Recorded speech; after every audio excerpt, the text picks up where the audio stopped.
Good afternoon. I'm Doug Adler, a physician at the University of Utah in Salt Lake City, Utah. And I'm also Associate Editor of Gastrointestinal Endoscopy. And I'm joined today by Dr. Michael Scaffidi, and we're going to be discussing his paper, Progressive Learning in Endoscopy Simulation Training Improves Clinical Performance, a Blinded Randomized Trial. Welcome to the video. Thank you for having me. So the first thing I have to ask for most of our readers and myself before I read your paper, what is progressive learning? Tell us about what that is and why you guys decided to study it. Great. So progressive learning is a very simple strategy, actually, which we use to teach residents. They actually have used it for teaching simple procedures such as IV cannulation.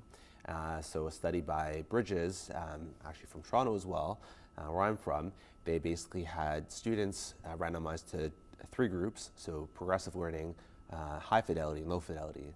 So what does progressive learning mean? So progressive learning means that the IV cannulation was taught in a way that went from low difficulty and low complexity to high difficulty and high complexity.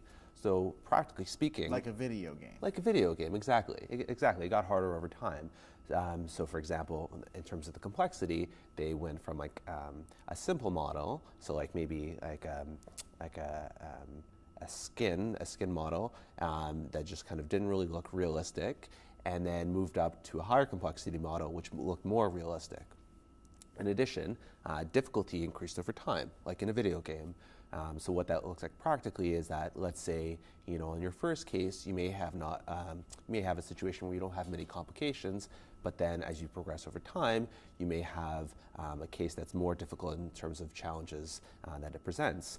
And so what we wanted to do is to improve that, apply that model to simulation training for colonoscopy.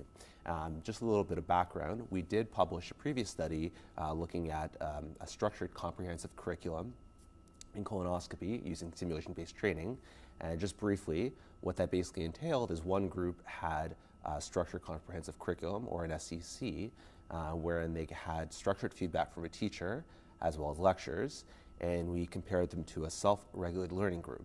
So self-regulated learning, or SRL, what that basically looks like is a group that had a set of objectives. They were told to go on the simulator, and basically they kind of learned on their own. Right, figure it out. Figure it out, exactly.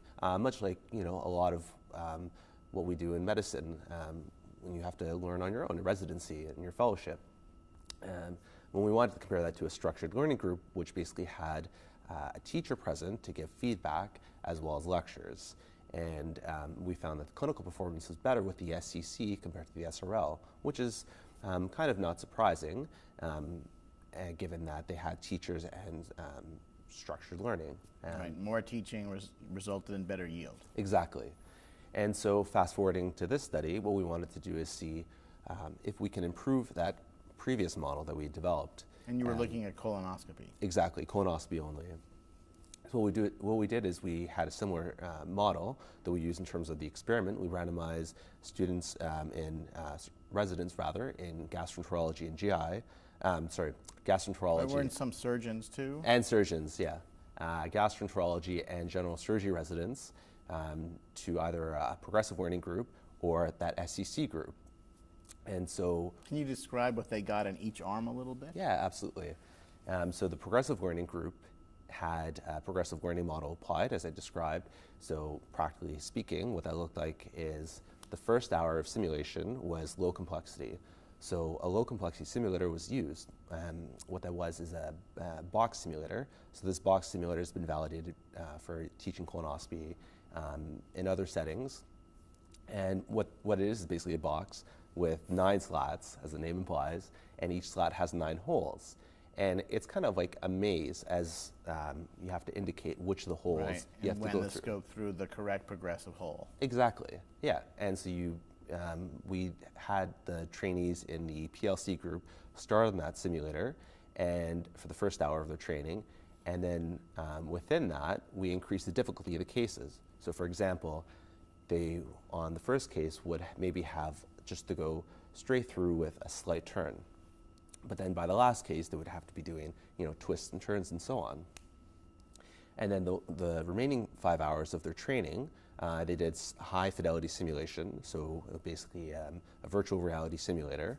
And what they did is they, again, had low difficulty cases and progressed to high difficulty cases. Now, compared to the SEC group, they had just kind of a random order of difficulty. So, for example, they may have had, within their first hour, a case that had, adenoma, carcinoadenoma, and then the next case was a screening colonoscopy with no pathology. And so it's kind of... So they went straight to the simulator. Exactly. Yeah, so just to clarify, they didn't have any low fidelity box simulator. And did both groups have didactics or no? They did both have didactics. Were they the same? They were the same, yeah. And so we did look at that outcome in terms of knowledge, and we found that both groups are the same. But our primary outcome was actually looking at clinical performance, similar to the SEC study. And what we found is actually the progressive learning group, given that they had this training, performed significantly better than the structured learning group. Over what time period did they perform better? Right.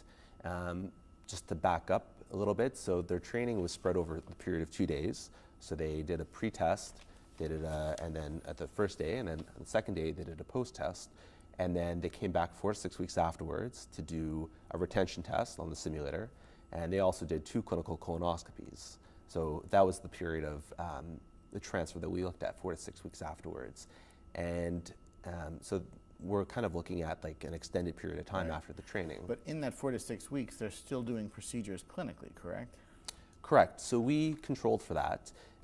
What we did is we actually scheduled the participants who maybe had rotations that involved endoscopy. So the general surgeons would have had those rotations perhaps a little bit earlier. So we scheduled them earlier on, and we actually also measured the amount of training that they would have had during that period.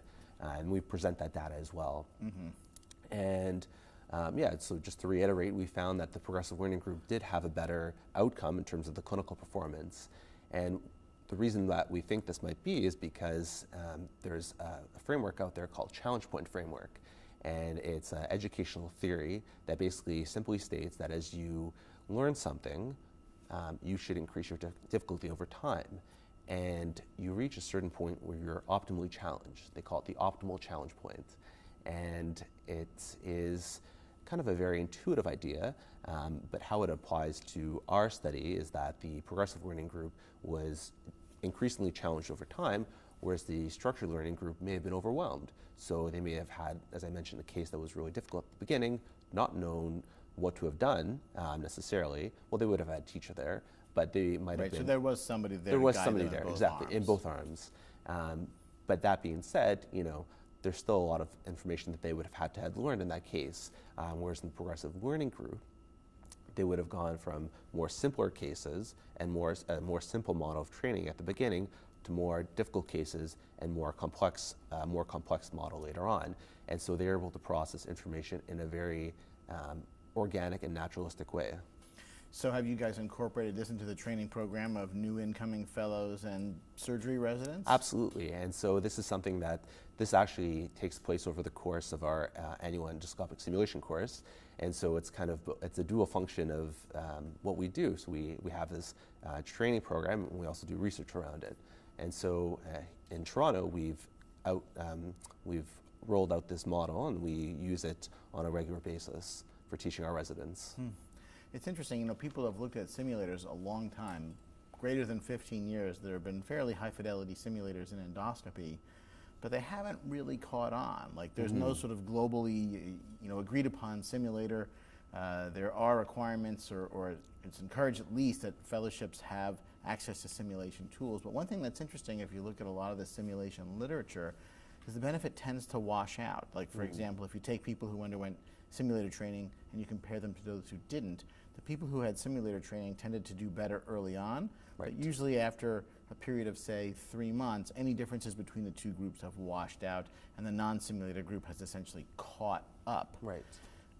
It'd be interesting to see if you guys have durable results, meaning there's a difference between the groups, right? Or do they all end up at the same place? Like, does doing 500 colonoscopies in your first year of fellowship eliminate all differences in early training? What do you think? That's a fantastic point, and I think it might be difficult to measure longitudinally, but I think what simulation aims to do and what it should do is really get trainees, fellows, to a level where they're competent at the beginning of their training. Or at least comfortable. Or comfortable, right. So that Competence is a strong word. At the competence beginning is of a your very training. strong word, yes. we would have to measure that in all sorts of studies around that. But no, but basically have them be able to go into the real setting after the simulated setting and be able to do a procedure that they've kind of done in a practice setting before. And that's to minimize risks for the patients and also risks to themselves in terms of not making mistakes, or be able to have that confidence from making mistakes earlier on and having them corrected in the simulated setting. Mm-hmm.